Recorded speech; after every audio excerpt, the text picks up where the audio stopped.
Hi! Welcome back to Braille's channel. Nagbabalik po tayong muli para sa isa na namang informative videos na para po sa inyo. This time ay ibabahagi po natin ang ilang mga activities o payout sa ilang lungsod ng National Capital Region. Kaya't sa mga naghihintay sa National Capital Region ay alam nyo po ba na may naglabas na ng kanilang 10,000 pesos octogenarian cash benefits payout?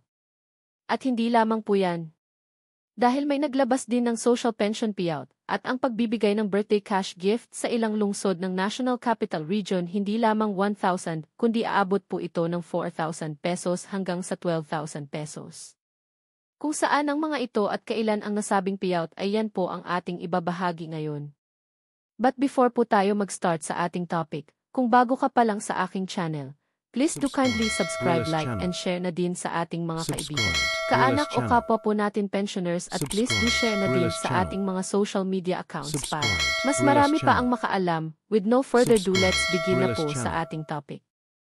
Just in 3,000 pesos social pension payout, 10,000 pesos octogenarian payout at ang pagbibigay ng birthday cash gift na aabot from 4,000 pesos hanggang sa 12,000 pesos sa lahat ng kanilang mga senior citizens. National Capital Region at iba pang lugar as of June 15 of year 2025. Buong detalye alamin. Narito na po ang ilan sa mga naglabas ng kanilang payout updates para sa pagbibigay ng social pension. 10,000 pesos cash benefits sa lahat ng octogenarian beneficiaries at maging ang programa para sa pagbibigay ng birthday cash gift sa kanilang mga seniors dito sa National Capital Region. Simulan po natin sa National Capital Region sa lungsod ng Muntinlupa City. Ang lahat ng qualified senior beneficiaries ay makakatanggap ng 10,000 pesos para sa second quarter ng taon from April to June male ages. Magsisimula ang inyong payout this June 17, kabilang dito ang Barangay Tunasan, SB3 at ang Barangay Poblasyon na gaganapin sa bawat barangay covered court. Kasama rin dito ang barangay sukat na gaganapin sa iba't ibang venue na makikita nyo po sa inyong screen. Sa pangalawang araw, June 18 nakaschedule ng mag-payout ang barangay Tunasan na gaganapin sa iba't ibang covered court na makikita nyo po sa inyong screen. Kasama rin dito ang barangay Putatan at barangay Kupang na gaganapin naman sa kani-kanilang covered court at AHB Clubhouse.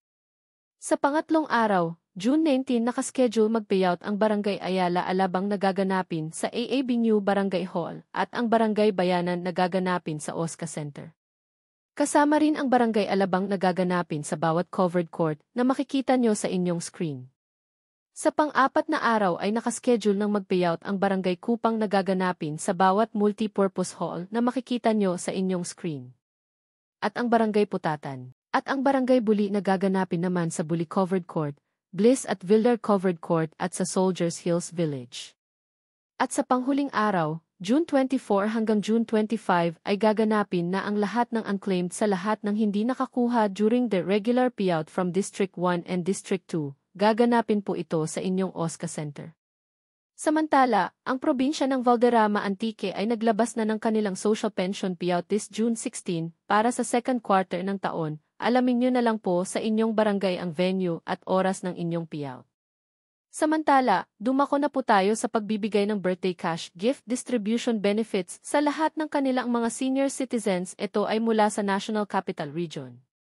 Alam nyo po ba na ang lungsod ng Taguig City ay nananatili pa ring ibinibigay ang birthday cash gift through door-to-door distributions sa kanilang mga senior citizens? Inabot po ito sa 9,954 senior citizens ang napagkalooban. At good news!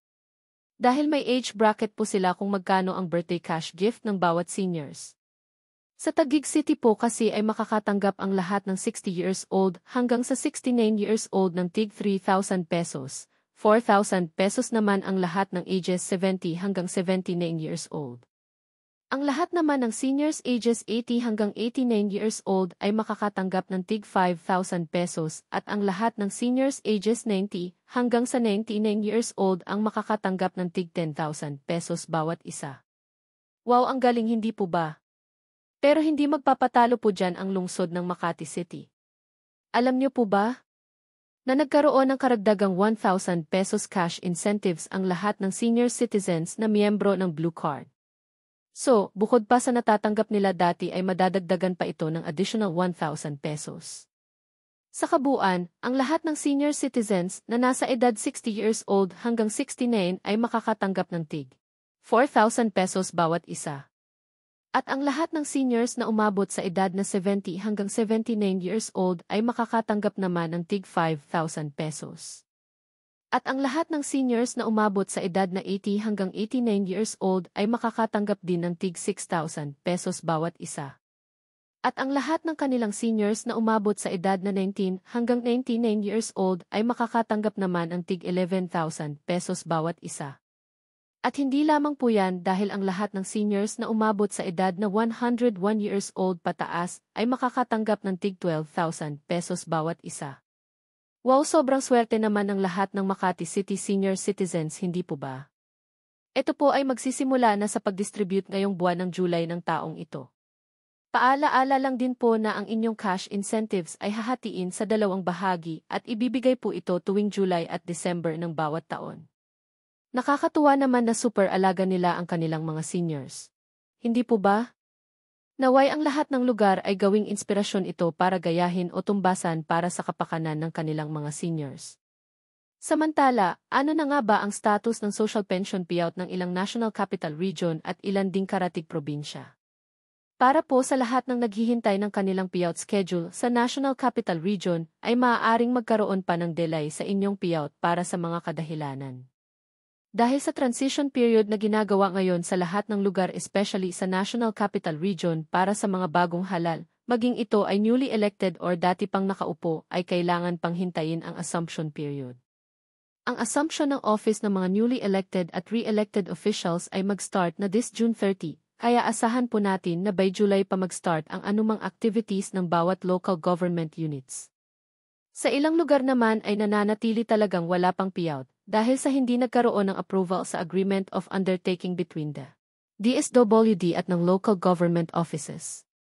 Kaya't manatili lamang po kayong nakatutok sa aking mga everyday payout updates. Maaaring isang araw ay maibahagi na po natin ang ilang lungsod sa NCR at ilan pang karatig probinsya. Para naman sa lahat ng nagtatanong sa kanilang birthday cash gift, octogenarian o centenarian cash benefits, at ilan pang mga benepisyo, maging ang status ng inyong application ay maaari po tayong makipag-ugnayan sa ating mga OSCA office para sa lehitimong kasagutan.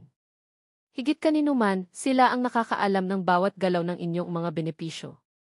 Marami pong salamat sa inyong walang sawang pagsuporta. Makakaasa po kayo na ibabahagi po natin ang lahat ng mga lehitimong impormasyon na para po sa inyong lahat. God bless po sa inyong lahat.